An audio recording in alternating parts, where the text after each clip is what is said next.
مسیح میں آپ سب کو سلام۔ آج ہم خداوند کے کلام پاک میں سے پڑھیں گے افسیوں کا خط، اس کا 5 باب 5 چیپٹر اور اس کی 14 سے لے کے 19 آیت تک، ورس 14 till 19۔ خداوند کے کلام پاک میں یوں لکھا ہے، اس لیے وہ فرماتا ہے، اے سونے والے جاگ اور مردوں میں سے جی اٹھ، تو مسیح کا نور تجھ پر چمکے گا۔ پس غور سے دیکھو کہ کس طرح چلتے ہو، نادانوں کی طرح نہیں بلکہ داناؤں کی مانند چلو، اور وقت کو غنیمت جانو کیونکہ دن برے ہیں۔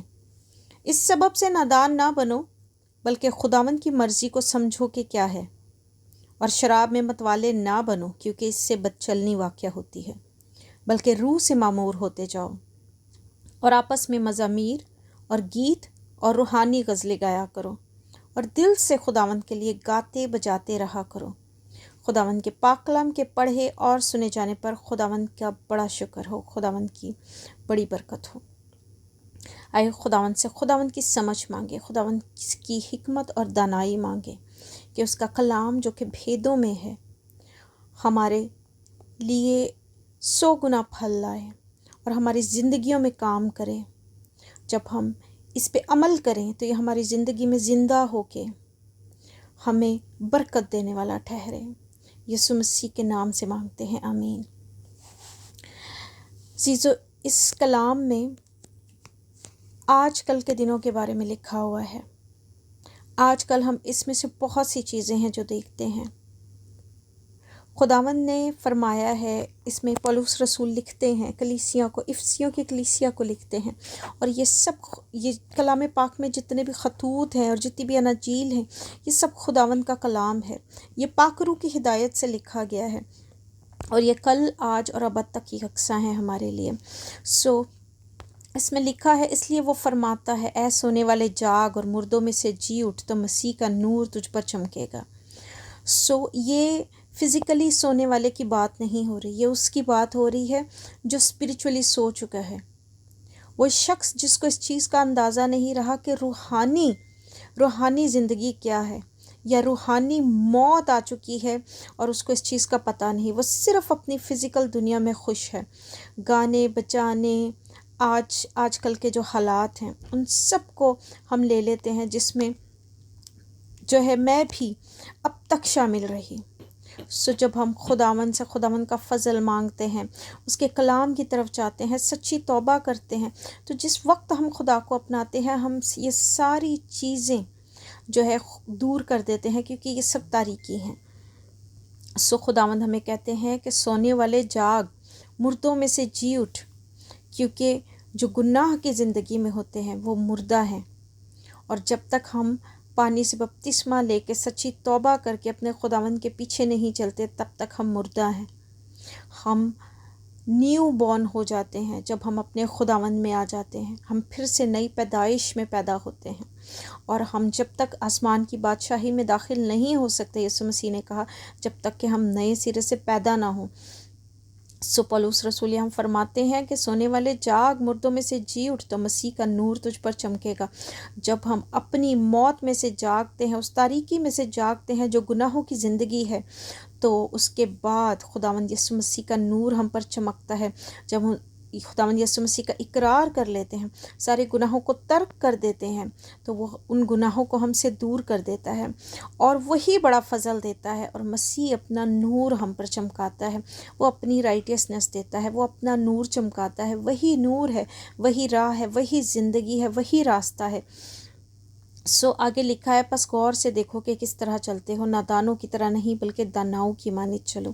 آج بہت سے لوگ ہر قسم کی عیاشی اور ہر قسم کی بری چیزوں میں ملوث ہیں، لیکن وہ کہتے ہیں کہ وہ بالکل ٹھیک کر رہے ہیں، اور وہ ان چیزوں کو غلط بھی نہیں سمجھتے، اور ان کو یہی لگتا ہے کہ یہی زندگی ہے، کوئی روحانی زندگی نہیں۔ بلکہ جن کو پتہ بھی ہے وہ بھی کہتے ہیں کہ پہلے یہ والی زندگی تو جی لیں جو خداوند نے ہمیں دی ہوئی ہے، بڑا اس کا فضل ہے، اس نے ہمیں دی ہوئی ہے، یہ ساری چیزیں اس نے ہمارے لیے ہی بنائی ہیں، بے شک اس نے ہمارے لیے بنائی ہے، لیکن ہمارا فوکس یہ چیزیں نہ ہوں، ہمارا فوکس ہمارا خداوند ہو۔ یہ ساری چیزیں تو آسمان کی بادشاہی کے بعد ویسے ہی مل جاتی ہیں، لیکن جو شخص روحانی ہو جاتا ہے، جو شخص خداوند کا ہو جاتا ہے، جسے خداوند الگ کر لیتے ہیں، اس کے بعد یہ چیزیں اس کے لیے وہ معنی نہیں رکھتی جو جسمانی شخص کے لیے رکھتی ہیں۔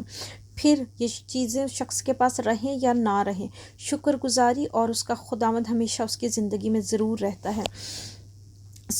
ہم داناؤں کی طرح چلیں، ہم نادانوں کی طرح نہ چلیں، ہم سب کچھ دیکھتے ہوئے بھی اندھے نہ بنیں، ہم اپنی آنکھوں کو بند کر کے یہ نہ سمجھیں کہ ساری برائی ٹل گئی ہے اور ساری ججمنٹ جو ہے وہ چلی گئی ہے، اور یہی گریس کی لائف ہے اور یہی مرسیفل لائف ہے کہ ہم کچھ بھی کریں اور کچھ بھی کرتے پھریں اور ہمارا خداوند ہمیں کچھ بھی نہیں کہتا۔ فضل کے دور میں آپ انجیل کو پڑھ کے دیکھیں، خداوند یسوع مسیح کے الفاظ بہت ساری جگہوں پر کتنے سخت ہیں، ان کے احکام کتنے سخت ہیں۔ جب ہم ان کو پڑھتے ہیں، خداوند یسوع مسیح نے ہمارے لیے جان دی ہے، ہمارے گناہوں کو اپنے اوپر لے لیا ہے، لیکن انہوں نے ہمیں بہت سارے احکام دیے ہیں جس میں انہوں نے ہمیں جینے کے راستے دیے ہیں، زندگی کا راستہ سکھایا ہے۔ ہم ان ساری چیزوں کو پڑھیں اور جانیں۔ یہ لکھا ہے، اور وقت کو غنیمت جانو کیونکہ دن برے ہیں۔ بے شک آج کل دن جو ہے بہت ہی برے چل رہے ہیں، ہم دنوں کو دیکھیں اور خداوند سے دعا کریں کہ خداوند آپ اپنا فضل عطا کریں، پاکرو آپ اپنی ہدایت دیں، ہماری ہدایت کریں تاکہ ہم اس گناہوں سے دور رہ سکیں۔ ہم ہمارے باپ پڑھتے ہیں تو اس میں ہم اینڈ میں کہتے ہیں کہ خداوند ہمیں آزمائش سے بچائیے اور برائی سے دور رکھیے۔ ہم آزمائش سے بچائے جاتے ہیں جب ہم اپنے خداوند سے فضل مانگتے ہیں، جب ہم اس کے رستوں پر چلتے ہیں۔ آگے 17 آیت میں لکھا ہے، اس سبب سے نادان نہ بنو بلکہ خداوند کی مرضی کو سمجھو کہ کیا ہے۔ خداوند کی مرضی یہ نہیں کہ ہم گناہ میں پھنسے رہیں، خداوند کی مرضی یہ نہیں کہ ہم برائیوں میں پھنسے رہیں، خداوند کی مرضی یہ نہیں کہ ہم شراب پی کے متوالے بنے رہیں، کیونکہ اس سے بدچلنی پیدا ہوتی ہے۔ آج کل بہت سارے لوگ کہتے ہیں کہ کرسچینٹی میں تو شراب پینا منع ہی نہیں ہے، ہمارے کلام میں تو کہیں پہ بھی نہیں لکھا۔ وہ ان چیزوں کو کبھی بھی نہیں پڑھیں گے اور دیکھیں گے جو اور بہت ساری چیزیں خداوند نے کہی ہیں، لیکن وہ صرف ان چیزوں کو بولیں گے کہ کہیں جو ہے بہت زیادہ اس کے بارے میں ایسی چیزیں نہیں لکھی گئیں کہ اس کو نہ پیو، لیکن جو ہے شراب کو پینا اور اس حد تک پینا کہ اس سے بدچلنی پیدا ہو، اس سے بے ہوشی پیدا ہو اور اس سے آپ اپنا حواس کھو بیٹھیں، یہ بالکل جو ہے کلام کے خلاف ہے، اور ہمیں ایسا نہیں کرنا چاہیے، کیونکہ پھر ہمارے اندر ہم پاک روح سے معمور کیسے ہوں گے؟ اگر ہم بدچلنی سے معمور ہو جائیں گے تو پاک روح تو بہت پاک ہے، وہ تو خداوند کی طرف سے آیا ہے، وہ تو خداوند کی طرف سے مددگار آیا ہے، وہ پھر کیسے ہمارے اندر سکونت کرے گا؟ وہ ناپاک جگہ پر تو ٹھہر نہیں سکتا۔ ہم جب اپنے دل کی پاکیزگی کی بات کرتے ہیں، اپنے جسم کو پاکیزہ کرتے ہیں، تو یہ ساری چیزیں ہمیں دور کرنی پڑتی ہیں، اپنے آپ سے، اپنے آپ کو مارنا پڑتا ہے، صلیب اٹھانی پڑتی ہے۔ اور آپس میں مزامیر اور گیت اور روحانی غزلیں گایا کرو اور دل سے خداوند کے لیے گاتے بجاتے رہا کرو۔ خداوند نے کہا ہے کہ خداوند کے لیے گاتے بجاتے رہا کرو، خداوند کی حمد کے گیت گاؤ، روحانی غزلیں گاؤ، مزامیر اور گیت گاؤ۔ خداوند کی حمد کرنا خداوند کو بہت پسند ہے، خداوند کا تخت لگ جاتا ہے جب ہم ورشپ کرتے ہیں، جب ہم خداوند کے گیت گاتے ہیں، جب اس کی حمد و ثنا کرتے ہیں، ستائش کرتے ہیں، جب اپنے خداوند کو جلال دیتے ہیں۔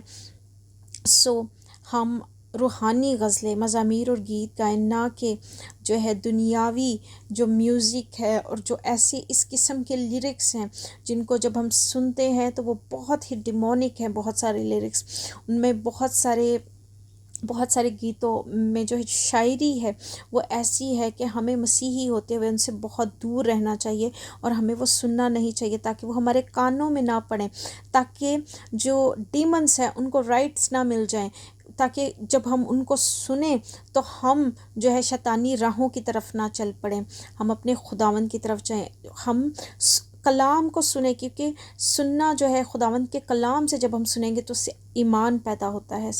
ہم خداوند کے کلام سے سنیں، ہم روحانی غزلیں سنیں، ہم روحانی گیت سنیں اور خداوند کے لیے گائیں اور بجائیں اور خداوند کے لیے خوشیاں کریں اور خداوند کے لیے جو ہے میوزک اور یہ ساری چیزیں جو ہے گیت اور مضامین اور زبور کے ساتھ بھی کیا جا سکتا ہے. ضروری نہیں کہ ہم دنیاوی میوزک کو ہی جو ہے ترجیح دیں. خداوند آج کے کلام کے وسیلے ہمیں بہت برکت دے. بہت ساری چیزیں ہیں جو ہم کرتے ہیں اور ہم کو غلط نہیں لگتی، کیونکہ ہر روش ہمارے لیے بالکل ٹھیک لگتی ہے. ہمیں مجھے بھی آج تک اپنی ہر روش بالکل صحیح لگتی تھی. میں غلط چیزیں کر کے بھی یہی سوچتی تھی کہ شاید یہی صحیح ہے اور اسی طریقے سے کرنا چاہیے. لیکن جب اب آپ کلام کو اپنی زندگی کا حصہ بنا لیتے ہیں، جب آپ کلام کو میڈیٹیٹ کرتے ہیں، جب آپ کلام کو پڑھتے ہیں، تو آپ کو خداوند کی مرضی جاننا پتہ چل جاتی ہے. جب آپ کلام کو پاک روح کی ہدایت سے پڑھتے ہیں تو آپ کو پتہ چلنا شروع ہوتا ہے کہ خداوند کے کلام میں کیا لکھا ہے، خداوند کیا چاہتے ہیں، خداوند کی مرضی کیا ہے. بہت ساری چیزیں جو ڈائریکٹلی منع نہیں کی گئی، لیکن ہم جانتے ہیں کہ جب وہ کی جاتی ہیں تو وہ بدحواسی پیدا کرتی ہیں اور وہ بے حیائی پیدا کرتی ہیں، اور پھر ان سے گناہ برپا ہوتا ہے. وہ انڈائریکٹلی گناہ کی طرف لے کے جاتی ہیں اور گناہ کا کاز بنتی ہیں. ہم گناہوں سے بچنے کے لیے اپنے آپ کو جو ہے خداوند کے کلام میں جو ہے زندگی گزارنے کی کوشش کریں، دعا میں زندگی گزارنے کی کوشش کریں، خداوند کے جو لوگ ہیں ان کے ساتھ رفاقت رکھنے کی کوشش کریں، تاکہ ہم ایسے لوگوں سے ملیں اور ایسے لوگوں کے ساتھ جائیں اور آئیں اور ان سے بات کریں، تاکہ ہمارے ایمان کی بڑھوتی ہو. اور ہم جب کلام پڑھیں، روح سے پڑھیں اور خداوند کی ہدایت سے پڑھیں، اپنی آنکھوں اور کانوں کو جو کہ روحانی ہے کھول کے پڑھیں، تو خداوند ہمیں بھید کی باتیں اور وہ کلام جس کی ہمیں ضرورت ہوگی ہمیں ضرور مہیا کرے گا. خداوند اس کلام کے وسیلے سے آپ کو برکت دے اور خداوند آپ کو اپنے جلال کے لیے استعمال کرے. آمین.